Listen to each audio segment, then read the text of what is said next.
Tension అండి బాబోయ్, tension. నాలాగా ఇలా ఎంతమంది ఈ టెన్షన్ పడుతున్నారో మీకేమని తెలిస్తే నాకు కామెంట్ చేయండి. కానీ నా ఫుడ్కి వస్తే మీరందరూ నాకు సపోర్ట్ చేస్తున్నారు, ఆర్డర్ పెట్టుకుంటున్నారు. ఇలాగే నాకు సపోర్ట్ చేయండి, ఆర్డర్ పెట్టుకోండి.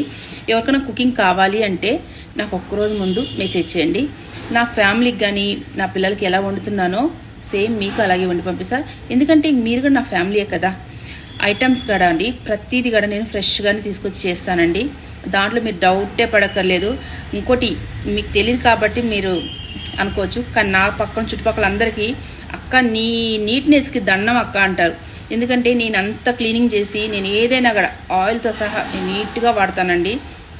చూసిన అందరూ అంటారు ప్రతిదీ ఏ చికెన్ కానీ ఏదైనా కూడా ఫ్రెష్గానే చేస్తానండి. ఇలాగే నాకు సపోర్ట్ చేయండి, లైక్ చేయండి, షేర్ చేయండి.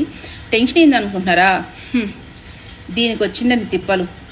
ఈ ఆకుకూరలు ఉండే కదా, ఈ ఆకుకూరలన్నీ నా ప్రాబ్లం ఏంటంటే అండి, ఇలాగ ఒక్కోటి తీసి ఒక్కొక్క ఆకు చెక్ చేసుకొని స్టోరేజ్ చేసుకుంటాను. కొందరు ఏంటంటే ఇలా దూసేస్తారు, కట్ చేసేస్తారు. ఆ టెన్షన్ అస్సలు నేను తీసుకోలేనండి. టైం పట్టినా పర్లేదు కానీ ఇలా ఒక్కొక్క ఆకుగా చూసుకుంటాను. అలా ఎంతమందికి ఉంది లేదా నాకైనా ఈ ప్రాబ్లం అని ఆ టెన్షన్తో చచ్చిపోతున్నాను. మీకు తెలిస్తే నాకు కామెంట్ చేయండి.